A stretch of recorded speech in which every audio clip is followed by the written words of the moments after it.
This is the Horse Radio Network. This is episode 126 of Horsemanship Radio, brought to you by Omega Fields, the world's best omega-3 supplements for horses. Horsemanship Radio is a part of the family of the Horse Radio Network. And today we have a little tradition coming at you. But you know what? Some of these traditions are bending the rules a little bit, and I like it.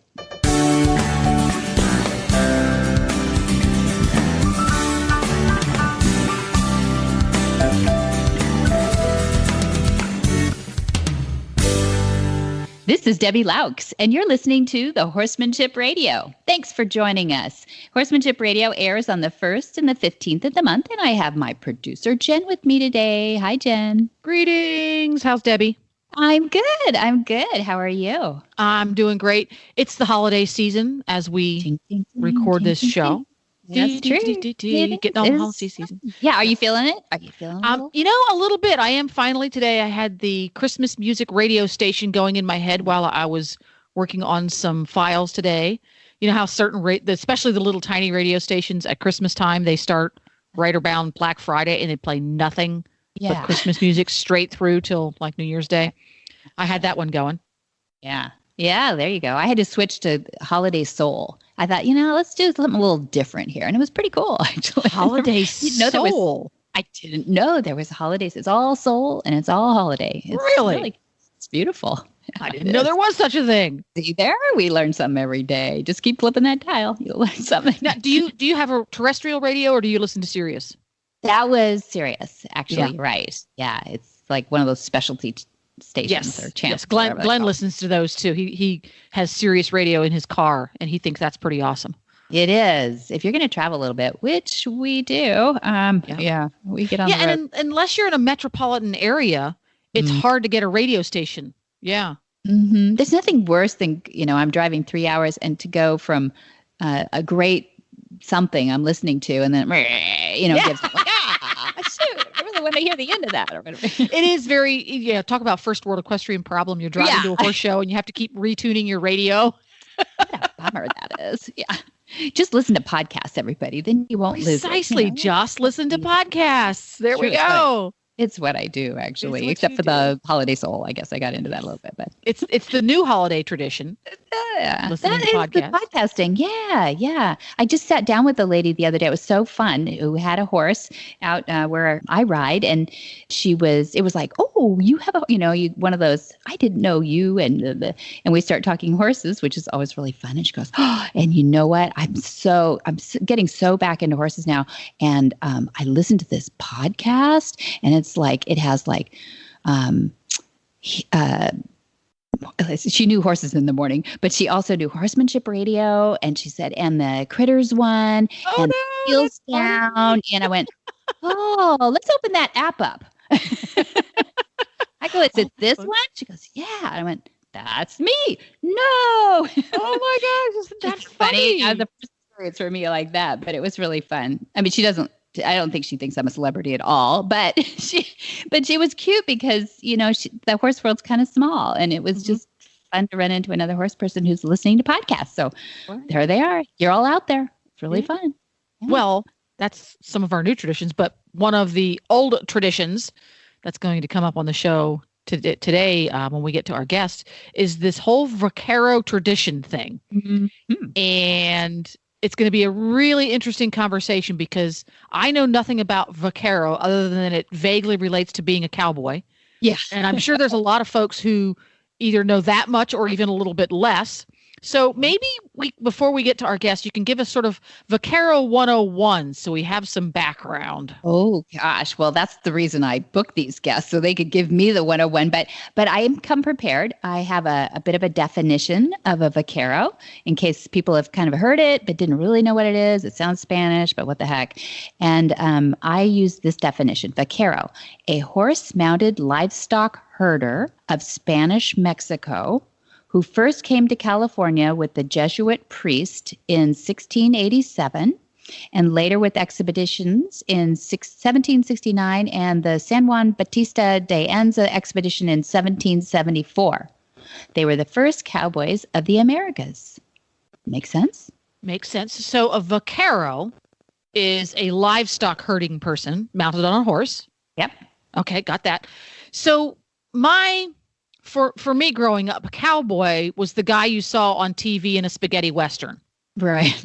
Not quite Tom Mix, probably more Clint Eastwood is who I associated with a cowboy. Right. Or Bonanza or one of those things. Or Bonanza, but it started out Vaquero and then morphed into American Cowboy. Yeah, that's true. So the vaqueros came first, obviously, because they came out here to raise cattle. Because if you think about it, if we go back to these numbers, years 1687, 1760. We weren't out there yet, the Europeans. No. Oh, no. Plus, there's no refrigerators out there. So wait a minute. Why are they raising cattle? Think about that. In the Western United States, how would they get cattle all the way back to, I don't know, Spain or Europe or anywhere else? Anywhere else. Yeah. What do you think? You take it there live. Nope. No? No. They dry it. Beef that's jerky. Closer. A lot of beef jerky. No, it was, thousands and thousands of head of cattle, right? And they would drive them to the beaches. And you're going to hear our guests here are going to talk about the Central Coast, Santa Barbara counties, San Luis Obispo counties. They were great horsemen and great cattle people because they could raise those horses and cattle up on scrub. I mean, there was really, it's semi-arid out here, a desert kind of climate in California. And so they were raising them in really kind of difficult climes, but at least there was a lot of land to raise them on. So they drive all these thousands and thousands of cattle to the beaches where the big ships came in. And what did they collect? Not the meat, not the live animal on the hoof, certainly, no room for that. It was the hides. So the Corinthian leather was how Europe, Italy, you go to Italy for leather, you go to Spain for leather. It was the leather that was the commodity. Really? So it was on the beaches where they would slaughter the cattle and skin them, dry them out on the sand, on the beaches, on the dry part, and cure them. And then the hides would go over there. So that was it. Who knew? The Vaquero knew. That was So as stock, I'm going to use the word stockman because at that time it was stockman. There were no stock women. Mm-hmm. As stockmen, they're raising cattle for the purpose of harvesting hides, not meat for consumption, although I'm sure there was a little bit of that too. So at that point in time, there were no fences anywhere. Livestock just roamed freely, so you needed lots of vaqueros to keep track of them. Yeah. So they don't wander off. I guess they did not brand them, or did they? I don't know that. You don't know? That is a great question. It feels like the branding goes way far back just in order to keep so back then, California wasn't a state. It was it was this big territory, and it was really owned by the Spanish and the Mexicans. It's really Baja all the way up. And so there were these large, what the South would call a plantation. Out here, we call these land grants. And these large land grants were proprietary. There were people in charge of those. And something in my gut tells me there was some sort of identification like a branding, but I don't know. Oh, interesting. Well, see, that's another episode. It is. I'll have to find out for you, and I will bring it back. Because that whole process, not necessarily the literal process of branding a cow, but that whole culture of the brand and what it meant to the individual cattlemen and stuff, that I find fascinating as well. But anyway, Vaquero, did the Vaqueros start out expert rope swingers that we see today, or is that something that developed later on when the Vaquero tradition sort of left everyday working and became more of? Oh no, I think they were always wonderful with a rope and just it's good horsemanship and cattle handling. Those ropes were used to save a lot of lives too. So vaquero, by the way, is the derivative of vaca, and vaca is cow or cattle. And so that it really is not so much an equine related industry, although they couldn't have traveled the miles and done what they did without the horses. Yeah, exactly. But their focus was really cattle and cattle handling. Yeah, and all that. That's where their money came from. Yeah. So different cattle cultures developed different skill sets. The Vaquero developed the roping skill set. Yes. Versus the Crackers in Florida developed a different skill set, but you couldn't, because you can't rope a cow in the scrub that we have here. Everything is, it's literally a jungle. Yeah. So there's no roping a cow. You make a lot of noise with the cracking of the whip, which is what drives the cow along with your trusty dog. And then in Australia, they have a different tradition. So that's interesting. Yeah. It's the commodity. It's the business of the days back then. Yeah, that's what grew up around those lifestyles that we think of now as wild, wild west. But yeah, and they have great hats. Vaqueros have. I like their Vaquero hats. Yeah, I agree with you. Even though I grew up in a more Western style, I think the Vaqueros got a great tradition of practicality too. If you look at their equipment, their saddles and everything, even though we would probably improve on most of it today, it is a beautiful tradition, and the colors and everything. It's a nice blending of Spanish and Mexican and then the European influence as it came in too. But more than anything, they were really great horse people because they had to keep their livelihood depended on keeping their horses healthy and well bred, to do the job that they had to do, to be cowy, and some of the things that you'll hear some of our Western reigners, espouse about those early traditions and skill sets you still see in the competitions today. Yeah, really cool. Well, that's pretty awesome. Why don't we take a break and hear from our wonderful sponsors, Omega Fields, and then we'll chat with our first guest.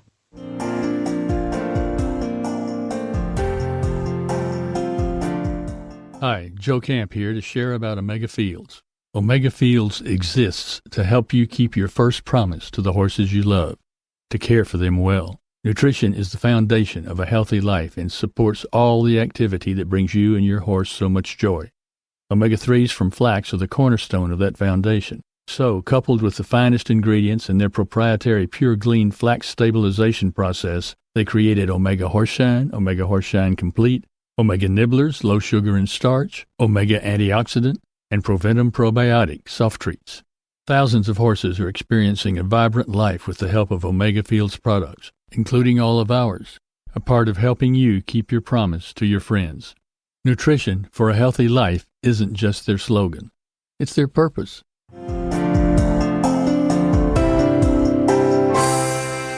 Paul Righetti and his family epitomize the Vaquero tradition in everything they do. Since the 1860s, Paul and his forebears, initially dairy farmers, have cultivated and ranched the land that has been in the family for years. Paul's commitment to the Vaquero way of honoring the land and his family shine through his entire life. Pat Roberts is an accomplished horsewoman. She grew up loving horses and has trained, bred, and showed championship horses. She met Monty Roberts in grammar school, and after marrying, they began their careers together. A talented artist, it was natural for her to gravitate toward creating numerous sculptures of the horse in motion. Pat has been honored with many awards, and her sculpture is a part of the permanent collection at the Kentucky Horse Park in Lexington, Kentucky, and the European Museum of Art, as well as in several corporate headquarters, both here and in the United States and abroad. She has collectors in 15 countries now and is in the personal collection of Her Majesty Queen Elizabeth II at Windsor Castle. Well, welcome. We have two legends on the phone, and that doesn't mean old. We have two legends from the Vaquero tradition today. We have Paul Righetti. Hi, Paul. Hi. How you doing? Really good. Thank you. And we have my mom, Pat Roberts, on the phone. Honored to have you on, Mom. Thank you. Thank you. I'm honored to be a Vaquero in the great tradition. In the great tradition. I mean, I couldn't resist having you both on together because you both have been a part of the heritage of California, born and raised, right, Mom? That's correct. I'm a third-generation Californian. Yeah, and Paul may have you beat. What's your generational count now, Paul? I'm 3 right now, so. Okay, you guys are neck and neck. Neck and neck there. Well, it's wonderful to have you both on. And I read this lovely article, a local article about Paul. And Paul, I understand that there is a Vaquero gala going on this week where you will be honored as the individual who exemplifies the Vaquero lifestyle with this award about being a honored Vaquero. And I'm excited to ask what that means to you. It means a lot to me to be one of the Vaqueros of the year, of 2018, and it really is a big honor for me and my family, and I've got a lot of close friends that have called me and emailed me and texted me and congratulated me as well. So I'm really honored and flattered to be accepted as the Vaquero of the year. Yeah, wonderful. And I guess, Mom, if I'm correct, you were honored as the Vaquero Artist of the Year. In what year was that? That was in 2011. And what was that experience? Maybe you can help Paul with this experience. What did you go through? It was fabulous. I mean, first of all, I was so proud to be honored because actually my mentor, Jack Swanson, was the Vaquero Artist of the Year, I think the year before me.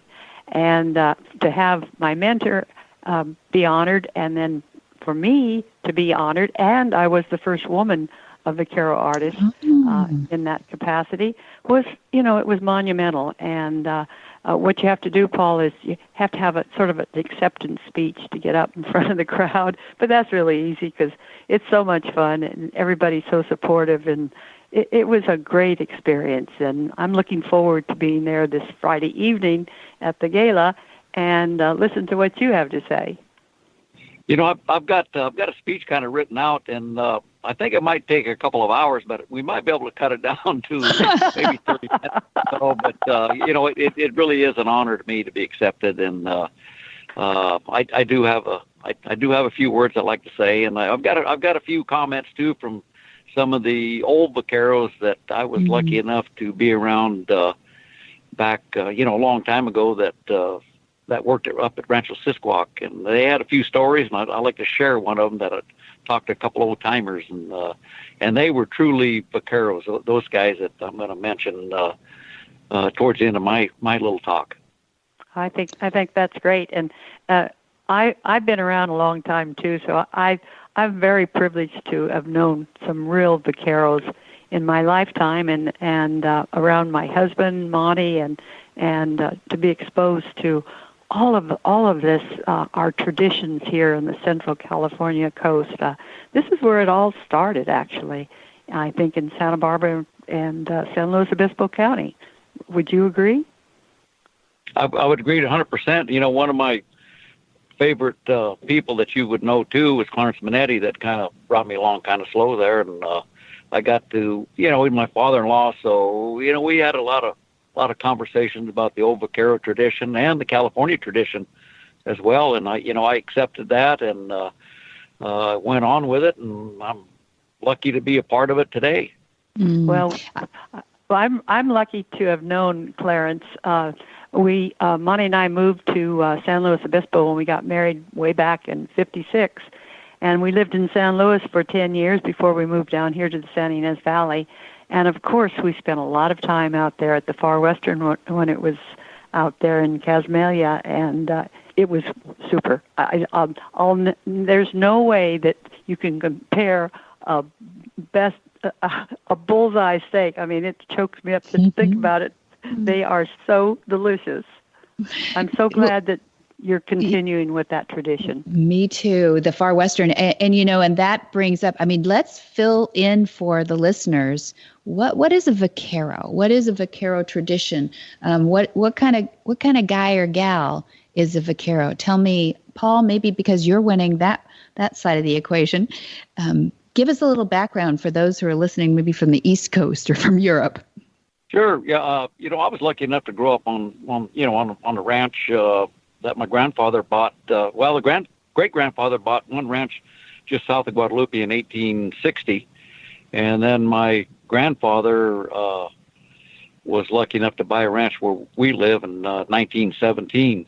And I was born and raised there, and my father and my uncle, and they all raised right there on the ranch just south of Orchid and the Guadalupe Ranch. And, I kind of grew up around the old Vaqueros and the Vaquero tradition of, roping cattle with a maguey rope or just an old riata. And that's where I kind of learned to rope, back in the day. And I remember some of these old Vaqueros that came and helped us, and they had the leather cuffs around their forearm there, and where their sleeves went, and they had kind of a flat brim hat, and and they all had a they could catch calves in the corner or out in the middle of a corral, and their horsemanship. That's where I really enjoyed watching those old vaqueros work, was their horsemanship, and the horses at that time. They didn't have a tie down on them, and some people know what a tie down is, where you kind of hold their muzzle down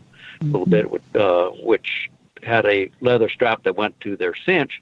And those old vaqueros, they never had that, and I enjoyed roping on a horse that you didn't have to have the tie down on, and they had great horseman tradition, the old vaqueros did, and really had some really nice horses, and that's what I enjoyed more than anything, was watching those old timers. And I kind of I don't know if I was a good student or not, but I did learn quite a bit from those gentlemen, and then my father-in-law Clarence as well, and his son Tyke, my brother-in-law. And I really enjoyed the outdoors, and I'm still lucky enough to live on the ranch, and my family all lives there with us, and my son and daughter are fourth generation, and my grandkids are fifth, and we all live on the ranch. So that's the best part of it. That is, and Mom alluded to the Far Western Tavern, and that was founded in 1958. And so you visited that original one, is that right, Mom? Ate there? I'm didn't sorry. visit. I said Casbah. I meant Guadalupe, because that's the original one. It's now moved to Orchid, but I remember the wooden streets in Guadalupe, and friends like John and Joanne Jones, and lots of us used to go out there, and that was a big thing for us to go to Clarence's. Yeah, I love what you said, Paul, about it was the original farm to table movement, literally beef from your ranches and vegetables from your produce operations to the customers of the Far Western. That's pretty cool. It seems like we've come back around to the right way of thinking. Well, we sure hope so. We started the restaurant, or Clarence did, in 1958. And, then we moved it to Old Town Orchid in about 4 years ago, or a little over. And that's where we're at now, there in Old Town Orchid. And we kept the tradition going, and we brought the old back bar from the bar inside the restaurant is at our new restaurant now. And we tried to keep tradition going, and very and cool. we have a lot of fun there, and on and on and on. Well, people will recognize bar too. Isn't that beautiful? Yeah, and people know this for generations now too. I love that you really are the originators of the Santa Maria style barbecue, and I think that actually resonates across the globe anymore, doesn't it? It really does, and there's you go from the East Coast to the Central United States, and Santa Maria style barbecue is pretty well known and nationwide known, and it's a special barbecue, and the way it is presented. Mm-hmm. Yes, it is. It's really good, and anybody out to California, you better not waste it by not going to Far Western, or at least getting some of that Santa Maria style. I was reading about something that you said, Paul, that was so profound, that there are 3 things that you believe are essential to the Vaquero tradition. And that is, the first one was work with your equine partners. Tell me a little bit about that. All our equine partners are all local people, and the horsemanship that I learned from some of the different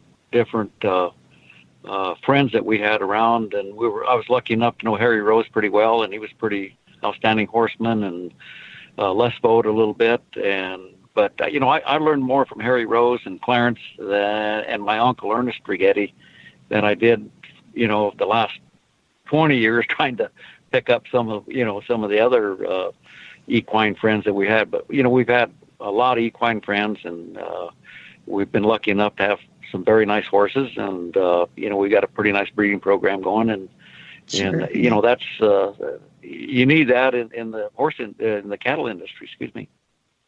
Yeah, that's right. And I think you should talk to us a little bit about Uncle Ernie, because what I understand from some of the things I read is that he was not only immersed in the Vaquero tradition, but he started a successful equine breeding program with 5 Palomino stallions standing at stud in your family's ranch back in the late 20s and 30s. Is that right?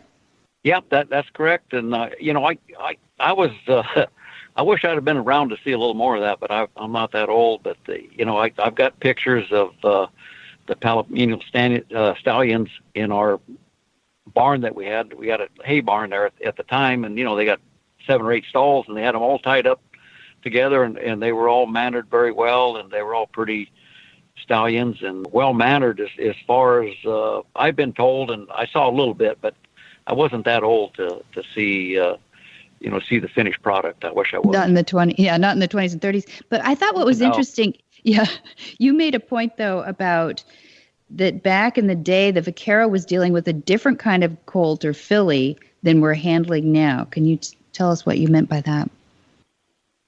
The equine business has evolved so fast and so far that the colts, when they're born, they're a little easier to handle. They're not as Mustang or as wild as you would want to call it.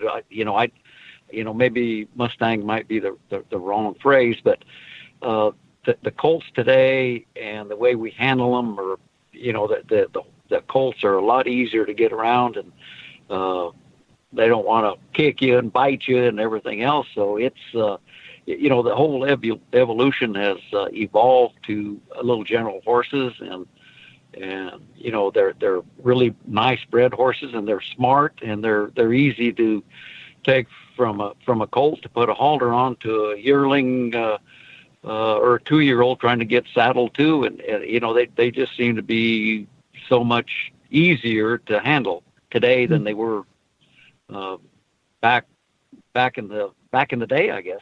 It makes sense. It makes sense that you're breeding some of that out of our horses, and it makes them easier to work with. But what I like is that you put a sort of a period on it, that you said that the notion and the language of breaking a horse, and it's in quotes, is now arcane and outdated, but yet we still use it. That's a good point.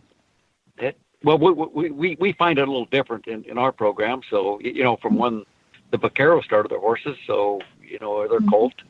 And, we kind of do it just a little different way, and it seems to be working. So I don't know if we're going to go back to the Vaquero tradition back in the 30s and, 20s and 30s. You're evolving. And I think that's fair enough. But using the traditional lifestyle of the ranching family, which is really cool that it still exists and that you can still generationally do that. Is there a legacy plan that you have for the Magetti? You've got such a mix of amazing family genes. Is there something that you've planned to keep this Vaquero tradition in your family, or is it just that everybody enjoys it so much? It's both. I hope that my family carries it on, and I think they will. They've got enough Manetti blood in them that they're going to carry that on. And I've got a granddaughter that she's in high school rodeo, and she likes cutting horses, and she's been riding cutting horses, and she ended up 9th in the high school national cutting finals in Rock Springs, Wyoming, and last year? No, this year I guess it was. This year she ended up 9th in the nation, so that was, that's awesome. That was a feather in our camp, and yeah. Absolutely. Yeah. See, there it goes.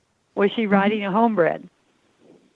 No, she was not. Her horse that she qualified on ended up coming up lame right before that, and we were lucky enough to have a trainer and a friend that had a horse for her that we took back there, and she, horse she never had ridden before, and she went back there and did real well, and we were very satisfied. And she made the finals out of, I think it was 150 or something like that made the high school finals, and then they whittled on down to 15, and she ended up 9th. So that was that was a big undertaking. And is, yeah. She's a good cowgirl, and if anyone's going to carry that on, it's going to be her.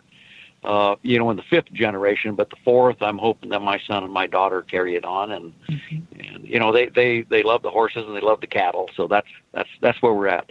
That's cool, and I should say that you've got a compadre in Mom. What did you do last Saturday, Mom?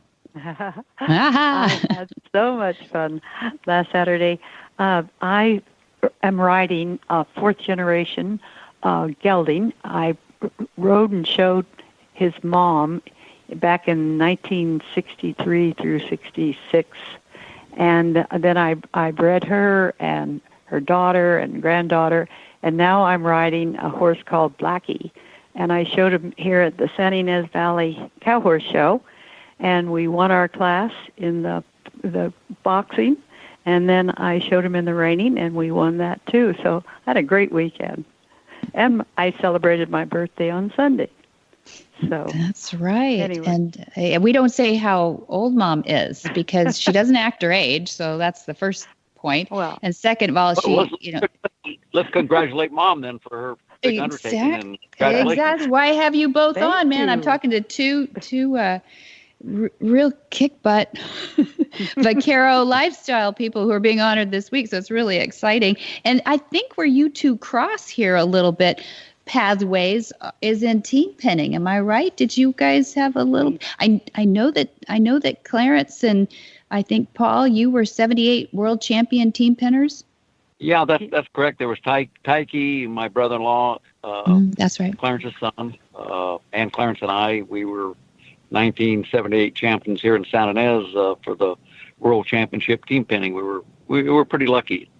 Well, No. I don't think so. I think you make your luck in team penning, but that's real interesting, though, because in case people didn't know, actually that team penning event really started here in the San Ynez Valley. And the World Championship Team Penny Association, that's what we called it when we started. I think there was a half dozen of us that sat down at Jack Aljo's living room one evening and said, let's form association. And we went for it, and it's a great event. And look how it's grown. It's just amazing. They have Team Penny everywhere in the world now. And it came from the Central Coast, Vaquero country. It's lovely. Yes, it did. And I was happy enough and fortunate enough to be part of it. And also in Santa Barbara, they're doing the fiesta. They were lucky enough to win the team penning down there a couple of times. And it's a fun event. It's a family affair. And get your grandkids and your kids and next door neighbor and just go out and have fun. No, it's a great family. I love that you describe it that way because that's what it was originally designed for, to go as a family unit or your best friends and go and compete and have fun and have a barbecue afterwards and maybe a dance.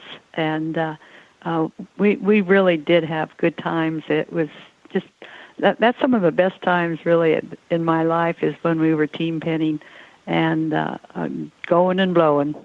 Hi, Carol Herder here, president of Cavallo, home of the world's most trusted and popular hoof boots. You know, one of the most interesting parts of what I do is the many horsey stories I get to hear. Most of them are really uplifting. Some are stories of challenges, and a few are downright sad. Recently, a wonderful woman took the time to approach us at a show to share a story about her horse who went down in quicksand. It started out as a really scary story. We were holding our breaths, waiting for the outcome, and it turned out wonderful. They winched the horse out relatively unscathed, albeit, a little traumatized, and everyone standing around were super amazed that he still had his Cavallo hoof boots on.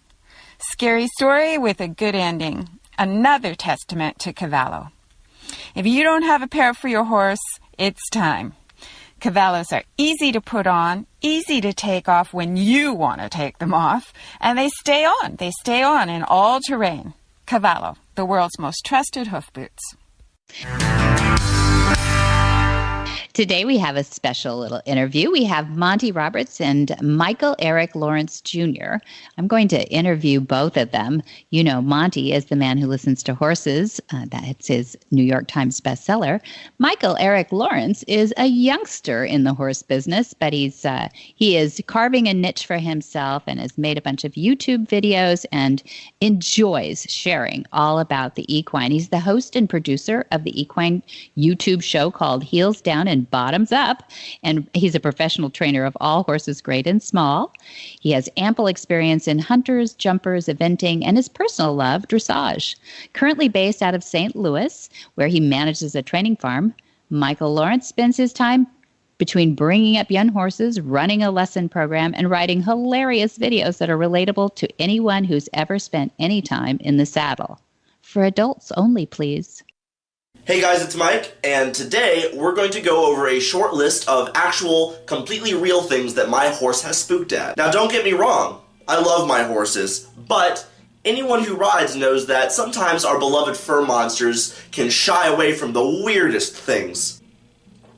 Let's do this. A deer jumping out in front of us on a trail ride, the sound of a tractor starting, a particularly strong gust of wind, their own farts, a helmet on my head, a helmet in my arms, their own tack, literally every single puddle on earth, a gun going off, a gun not going off, a piece of paper that vaguely resembles the shape of a gun, the second Independence Day movie, a baby crying somewhere on planet Earth, that menacing blade of grass, the recent career of Miley Cyrus, invisible Nazi space wizards, the exact same jump that we've done 18 trillion times up to now, their own feed bucket, legions of the dead, the ending of Avengers Infinity War, pour a little out for those we have lost. Why did I do that? Their own stall, their own poop, being ridden on a day that ends in Y, shadows. Let me say it again, Shadows, Taylor Swift's most recent album. Cows, dogs, sheep, other horses, pretty much any form of biological life. The existential horror of realizing that nothing lays in wait beyond the veil of death, and that our lives have no great significance or cosmic meaning,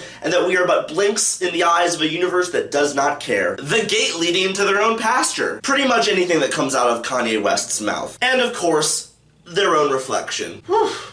What do your horses spook at? Drop a comment down below and let me know. Remember to like and subscribe for more videos, and I will see you guys next time.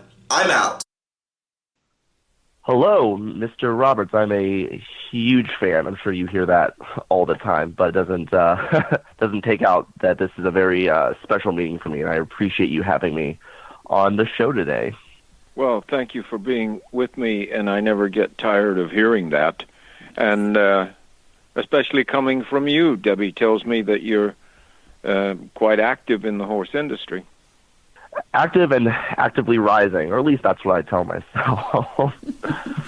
Well, I love Michael's videos. He does have a YouTube channel that I began to watch, and you call it Heels Down and Bottoms Up. Am I right?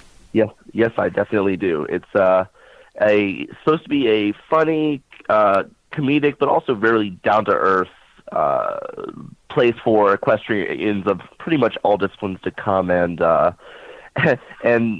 hear someone really talk about the insides of the riding world and kind of the stuff that you don't see in Practical Horsemen or Horse World Nation. You know, just the real down-to-earth stuff that happens when you're not riding.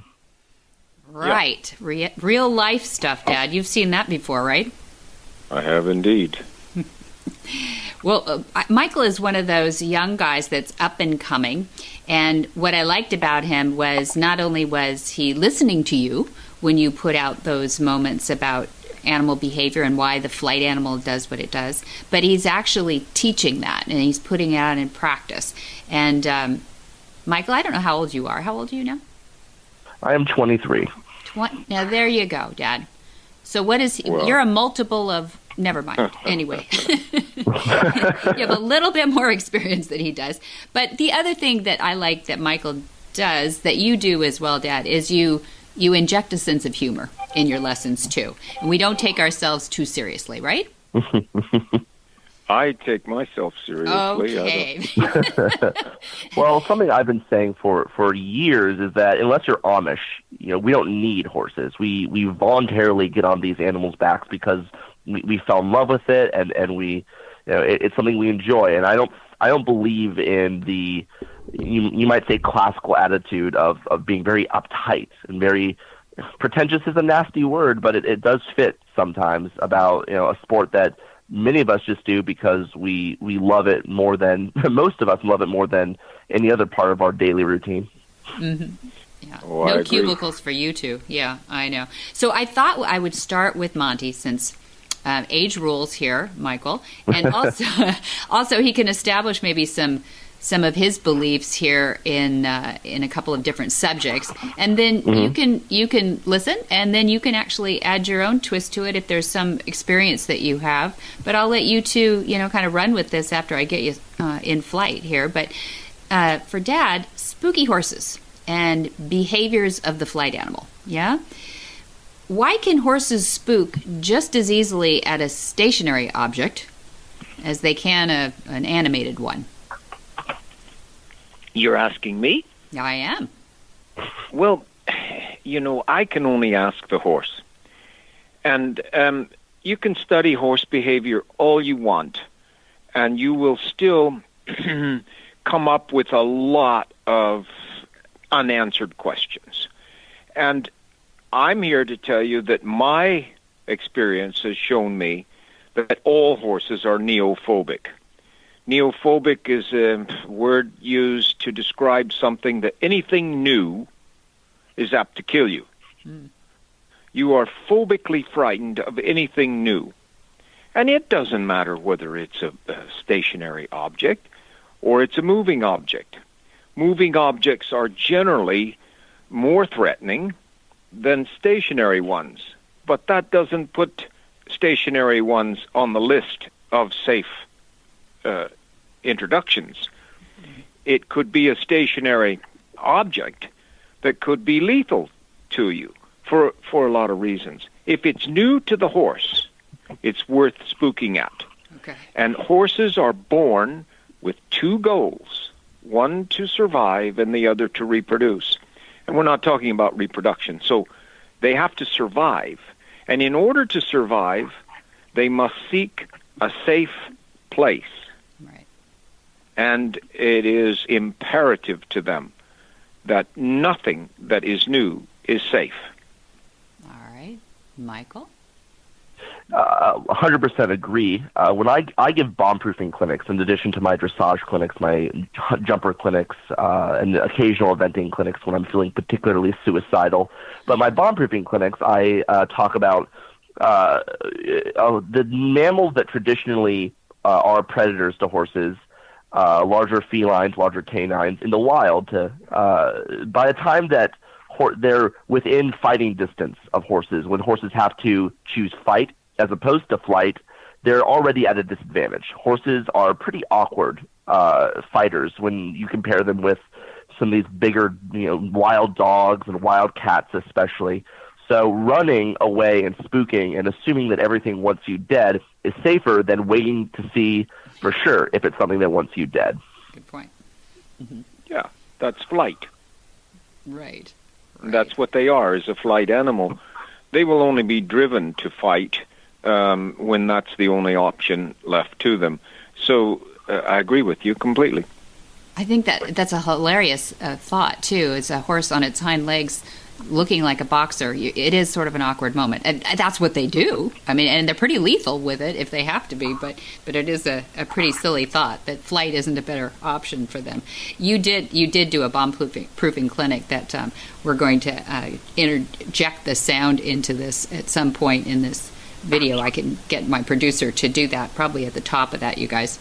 But it is funny. How do you choose, Michael, these crazy things that you come up with for bomb-proofing? Is it because you understand what is really scary to the horse, or is it actually for the people to Well, horses are really simple. What Mr. Roberts just said is spot on. They live to reproduce. They live to survive long enough to reproduce. And everything else can be traced back to those two fundamental drives. But people make things way more complicated. If horses could cut my paychecks and they're the only ones I had to deal with, I would have a 3-hour-a-day job and be pulling in $1 million a year. But that's not the case. When people are on top of a spooking animal, their own instinct, our instinct as humans, is to curl up and defend ourselves, defend our vitals, fetal position, traditional reflexive responses. That's really ingrained in our evolution. But you tense up on the back of a horse, and if you have a best case scenario, if you have a good relationship with the animal that you're sitting on top of, they will think, oh my God, the person A is afraid, therefore I have a reason to be afraid.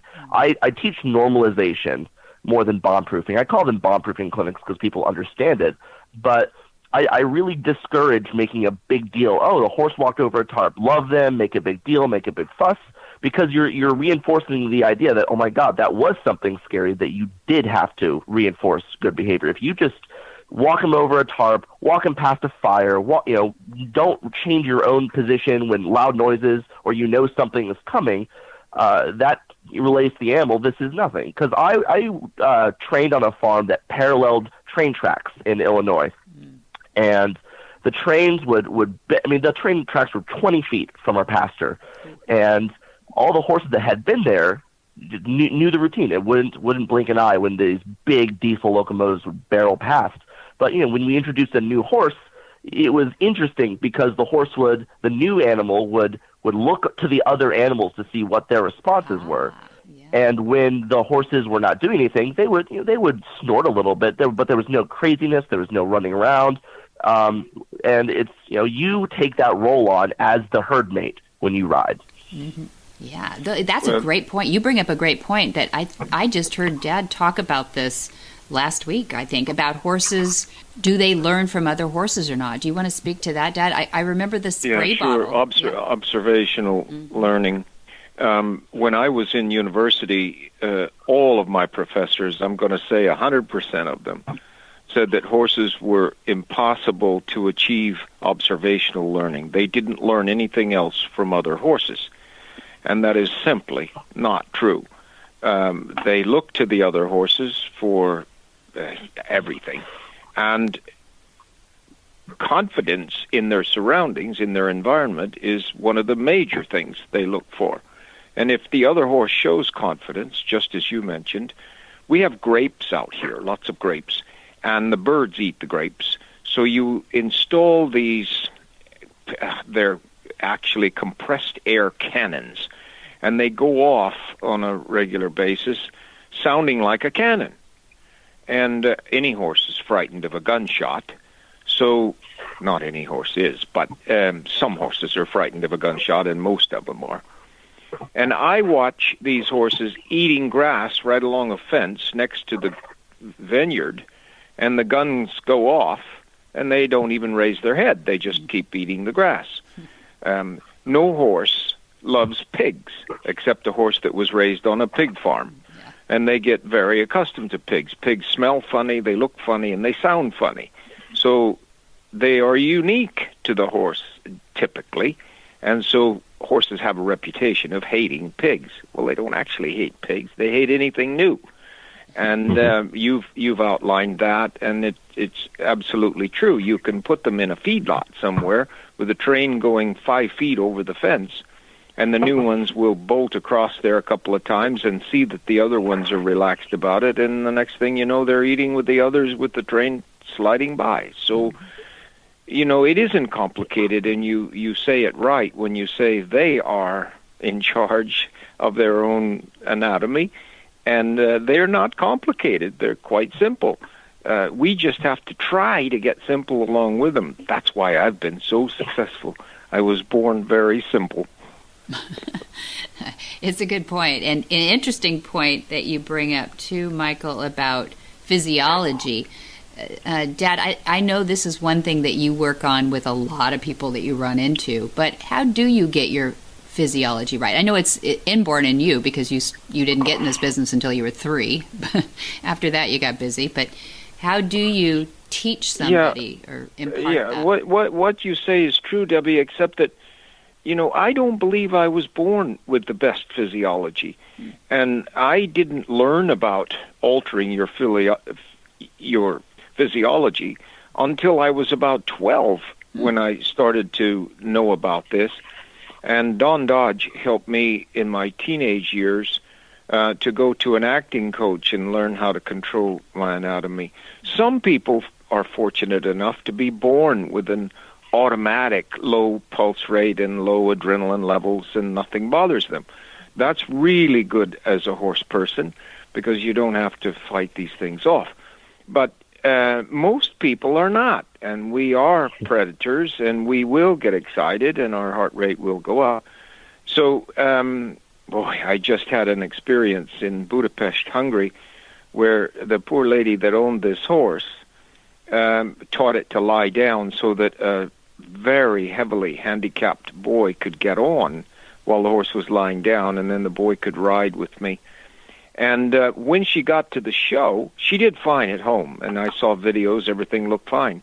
When she got to the show, she had about a 200 pulse rate, and the horse would lie down until she approached with the child, and then the horse would just bolt up and go off, and I had to take the whole team aside and talk about this, and then we got it straightened out, and it worked fine for the show. This was all just happening in rehearsal.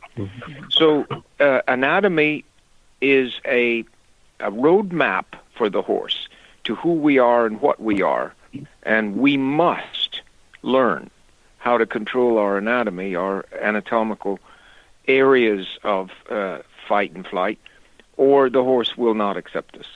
When you do, the horse will love you. Not only the horse, but boy, have the deer taught me so much. 47 years now I've been working with a family group of deer, and they're 100 times more sensitive than a horse is. So they charge you a big price for getting it wrong. And boy, I'm having fun with that one. I'm watching 4 of them right out in the front of the house right now. They're just beautiful. Yep, all ages and all levels of heightened vigilance. They're all peering around, making sure that nothing is around them. But Michael, you said something interesting about the fetal position, and that's our inclination is to ball up, tense up, whatever. How do you teach people to relax? When I do lessons or clinics specifically aimed at bomb-proofing or desensitization, I say to everyone, leave your human nature at the gate. Because just about everything having to do with riding and proper position and equitation, it's almost exclusively counterintuitive to the way that we as Homo sapiens, as essentially primates, predatory primates, that we know and we feel on an instinctual level. So it's very not fighting your nature, because if you fight your own nature, you're going to be just as tense. But sort of letting the horse wash over you, letting their senses, letting their reactions dominate your subconscious thoughts. When you ride a horse, Mr. Roberts is very correct that they feel everything, their pulse, or the angle of your seat. If it's even just a couple inches more closed than normal, they can take that as tension. And so by sacrificing what you're feeling and trying to replace that with what your horse is feeling, you become more in tune with your animal, and you're not hindering them, or you're not sending them mixed messages. I find that 99% of any training, not just bomb-proofing, but in the jumper ring, in the dressage ring, any miscommunication is due to mixed signals. Wanting the horse to do one thing while actively telling them with your body to do another. So true. That's hard. That is so true. Have you ever heard the term diaphragmatic breathing? I have not. You want to look that up. You want to get familiar with it because, in my opinion, it is the greatest knob to turn in this business of getting your anatomy down, getting your physiology down. I can take my pulse rate down as much as 20 beats per minute in 5 to 7 minutes. Generally, it's about 10 beats, and I have to fight it after that. But I can get down 20 in 5 to 10 minutes, and it's diaphragmatic breathing. And the actors know about it, and singers, and certain people who are voice conscious because it lengthens the vocal cords and increases the quality of your voice. to have a longer vocal cord. And the longer vocal cord is what you get when you diaphragmatically breathe. But you also get more air in your lungs, which then amounts to more oxygen going into your bloodstream, which allows the heart to slow down and do its work in an easier fashion. It'll actually cause you to live longer, I think. And I learned about it when I was in my teens, and I had horses doing things that they wouldn't do before, and I have spent my lifetime getting better at it, and the deer certainly know me for it. But diaphragmatic breathing is a huge part of what I teach my students. It's a great skill to acquire, and it's a great skill to teach, too. I think a lot of people who are professional speakers or have to do presentations. I mean, how many people get out scot-free and not have to do something that puts stress on your body? And if you can right? And if you can diaphragmatically breathe, you can actually go a long way to getting relaxation out of something that is, like you said, it's counterintuitive to the human body, to public speaking, anything like that. Raising children, anything like that. So isn't it kind of cool, Dad, to hear the younger generation now starting off their careers knowing this stuff, as opposed to you having to climb up a hill to shout it to the rooftops that this stuff you exists? Just have no idea, Debbie, how exhilarating this is. And as Debbie knows, my life was threatened at least once a week when my first book came out. And I recall so vividly one guy in Walla Walla, Washington, calling through to my room and saying, "You die tomorrow night in Twin Falls, Idaho. I know how to do this, and you're going to die. You're making a mockery of every good horseman that ever lived. You beat him up too, but you do it out behind a barn somewhere where nobody sees you. And you know that it has to be done, so you're going to die. You're really ruining the horse industry." And, I feel sorry for the guy. They arrested him and took his gun away, which he had. And holy crap. Yeah. No, I've been helicoptered out of 3 different places that it was online in the early days that they were going to take me for the Queen to give a big, reward to the people that turned me in, or whatever you call that thing, ransom. But today, the world is changing. It's changing dramatically, but I still have my doubters, and I still have my critics, and I still have trainers that don't want to ever hear my name because it disturbs their ego to have to deal with somebody that might be able to accomplish what they can't accomplish. It's quite an experience. We have a thing going on in Hong Kong right now that's very demonstrative of all this. Is that Pakistan Star? Or what is that? Yeah, he's back on the list again, because the trainer went back to doing what he was doing before. Yeah. But I changed the pattern with this horse called Pakistan Star. He was stopping in the middle of a race, and they were rioting because they said the jockey stopped him and bet on the other horses.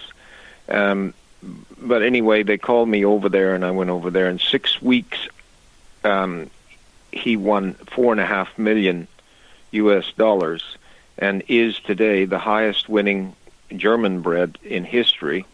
And he's the highest winning horse on my list of horses I've worked with. $4.5 million in 6 weeks. It's just off the charts. Well, that sounds like a good paycheck. Yeah, but can you believe that the trainer just didn't believe me at all? And I got word from the veterinarian that the trainer had gone back to doing the way he did before, and now he's back on the banned list and unable to race. Yeah, that's true. I can't believe, Michael, that you run into too many traditionalists out there anymore, but do you see that still? Oh, all the time. It's the only reason I think that people don't hear about it as much is because it's no longer what I would call in good taste to beat your animal openly. That doesn't mean it's not being done. It's not in good taste. It's not in good taste to hit your wife anymore, like it was, not even 100 years ago. It doesn't mean it's not done. So I would say just because we don't see a problem doesn't mean it doesn't still persist. And you you even in it doesn't have to be necessarily what I would call a backyard barn where it's just someone inexperienced who doesn't know any better, but really high-level professionals. I've spent a lot of time in the dressage world, where the amount of covered up, I would call brutality and cruelty is just really astonishing. And there are people that know that it's going on. It's kind of hush hush. And they're so afraid of trying something new because they've made they forged a career, they forged a life doing something that works. It does work. It gets a horse from point A to point B, but it's not the best way to do it. But because learning something new is harder than just doing what you're doing, and teaching an old dog new tricks, some of these old trainers are set in their ways and unwilling or unable to have the fortitude of mind to expand out and still learn. And this is one of the hallmarks of the sport, is the ability to learn, and up to and including the day you die. I think that if you were alive for 1,000 years, you wouldn't learn everything, even close to everything about the facets of our sport. That's so true. That's so true. But Debbie, you've got to sue this Michael kid because he's reading my lines. I actually studied pretty heavily under Dr. Temple Grandin, who I hold in esteem as one of the greatest gifts to this world. We don't deserve her, in my opinion. The human race does not deserve Dr. Grandin. Awesome. I have pictures of her and I shaking hands. It sits very proudly in my office. I have every single one of her works, not just her books, but her actual published scientific studies, in a organized drawer right behind me. And whenever I want to remind myself or kind of fill up, a top up of knowledge, she is a great resource. And she is just the most patient, understanding, and remarkable. Her story is remarkable. And I tell people, if she can do it, there's no reason you can't. There's no excuses. There you go. So true. I guess you know that I did some of the introductions and forwards for her books. Yes. And I've actually done public demonstrations with her and spent quite a bit of time with her, and I feel the same way. You're still reading my lines. I just admire this lady so much. Am I going to be getting a notice in the mail that a demand for settling? Yeah, you're going to get a notice in the mail, but it'll be one of congratulations. Yeah, that's awesome. I love that you two have traction here between you. I thought you would, but what I'd like to do is I know we've gone deep into our time here too, and I just wanted to wrap up with I'd like Michael to give Monty a word of encouragement, and I'd like Monty to give Michael a word of encouragement to hang in there with the horse industry, because we love you. Michael, you first. All right. Well, I mean, how do I tell one of my idols to keep going? But you're an inspiration, sir. And there are people right now who would like to slit my throat because they're so jealous that I'm on the phone with you right now. And it's people like you have changed this industry for the better. And without people like you, I think we'd still be in the dark ages, using bits the size of tractor tires and whipping our horses tied to poles. So thank you for all the work you do. And every time I see something new that you're doing or a project, I just think, man, I hope I make it to that point someday. Oh, well, thank you very much. Debbie, if you were to stay with Michael after we're off this, come back to him in another day or time, if he wrote a letter like that to the National Reigned Cowhorse Association, I don't know whether Michael realizes that after my first book, they threw me out of the Hall of Fame. And not only did they throw me out, but they threw out Johnny Tivio, my winningest horse. And there is a new organization now with a new director and everything. And I'm sure someday they'll put me back in, because I won 11 world championships with them. And it isn't right for the next generation to have to suffer through things like that. And a letter from you would go so far, because it is, in fact, my legacy that you're speaking to. And the Hall of Fame should encourage youngsters to read these lines that you're saying. And a letter from you would go a long way, I think. That's very nice. All right. And what's your word of encouragement for Michael? Well, obviously, my word of encouragement is to please stay healthy, do your push-ups every day, be as strong as you can, and carry forward these principles, because I don't know that I've ever talked to anybody that is on such a similar track as mine. And fortunately, I think you got on it in a much easier way than I did. My father was a traditional horseman that beat me half to death from time to time. And I changed and went another way because I could see how horrible it was. And I watched horses die, and I watched him kill a man.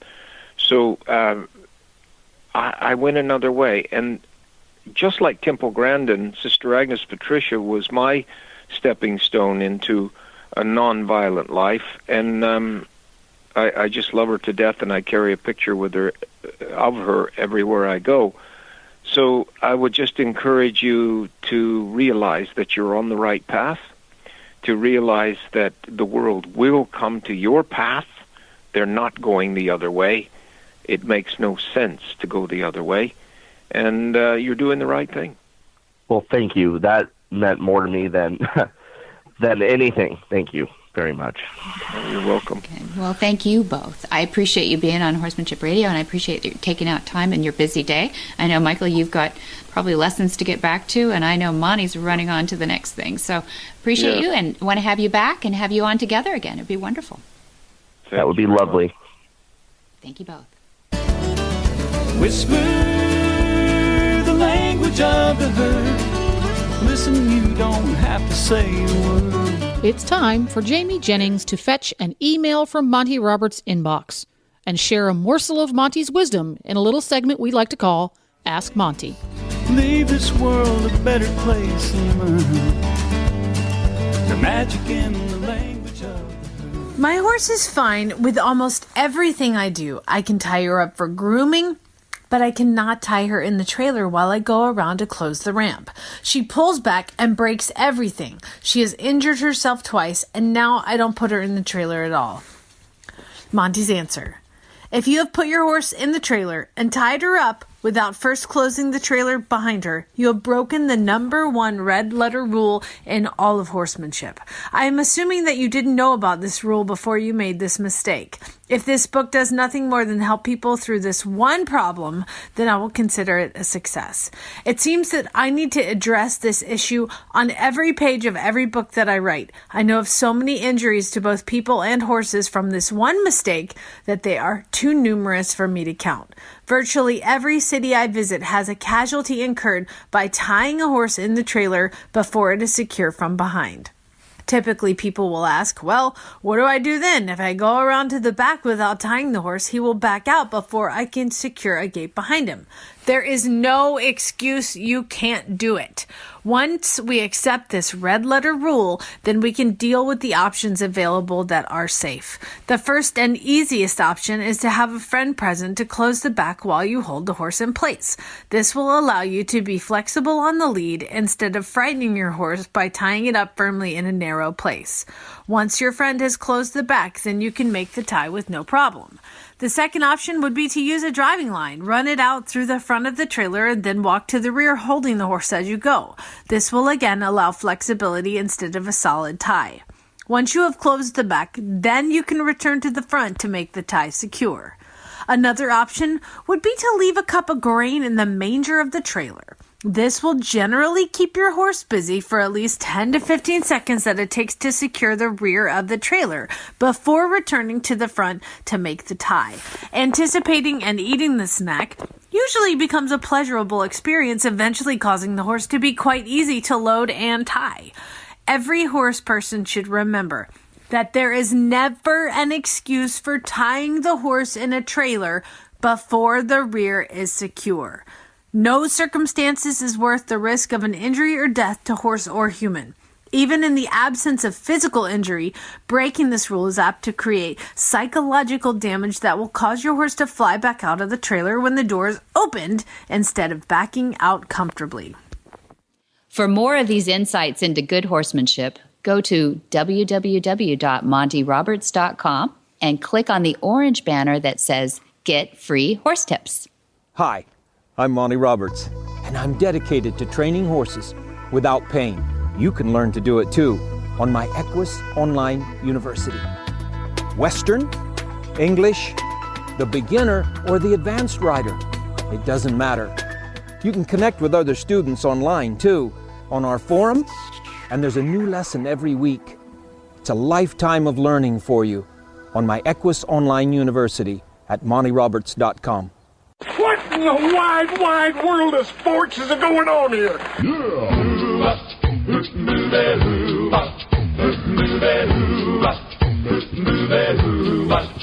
Where in the world is Monty Roberts? Monty is looking forward to meeting some new friends, two-legged and four-legged. Starting in February 1 to 3, we have an introductory course, Module 1. So it's a 3-day course. We're modulating, is that a word? The introductory course that's normally 2 weeks to make it easier for people to take chunks of it at a time. So February 8th through 10th, we have the introductory course, Module 2. And we have February 11 to 13, the longlining course. And then we have for February 15 to 17, we have an equine facility management clinic. You and I have talked about that, Jen. EFM through CHA. It's a certification course, not a clinic per se, but a certification course that will probably bring down some of your insurance and will certainly put shingle up to add to your credibility. And then February 19 to 21, we have a join-up course. And then February 22 to 24, we have an introductory course again, Module 3. And then February 20 to 24, Monty is over in Norway at the Norwegian Horse Festival. That's February 20 to 24. And then March 1 to 3, we have a prep for the introductory exams, Module 4. March 4 through 6, we have a join-up course again. And then March 7 through 9, we have a longlining course to go with that. March 9 to 17, Monty will be over in Germany at Equitana. That's the largest trade show and horse event in the world. And then long-term planning, we have the movement in April 29 and 30, and that's at Flag Gazette Farms in Solvang, California. And probably no more beautiful time of year to be in Solvang, California than April. It's true. So treat yourself. Yeah. There you go. Yeah. If you could not put all of this to memory, I know I can't, you can talk to the nice folks at Flag Is Up Farms by giving them a call on the telephone, 805-688-6288. And you can also find all of this information and so much more at montyroberts.com. So simple. And to find out details about today's show, you can go to horsemanshipradio.com. This is episode 126, and you can find links and photos and more information about today's guests. The same, Monty Roberts. There you go. And to get the app, you can Monty listen Roberts, at Monty Roberts. Yep. And get the app. Don't miss any shows on the Horse Radio Network. We got jillions of them. Go to your app store and search Horse Radio Network and download it today. It's free and easy to use, and it's available for Android and iPhones. You can also subscribe via iTunes or your favorite podcatcher. Yeah, that's right. And it's a lot of fun. And I'm finding more and more people out there, like I said, that are listening to podcasts because it makes sense. Many thanks to our sponsors who make this show happen. That would be Omega Fields. That would be Cavallo Horse and Rider and MontyRobertsUniversity.com. Be sure to visit all the other great shows, too, on the Horse Radio Network at www.horseradionetwork.com. Until next time, have many happy horse hours.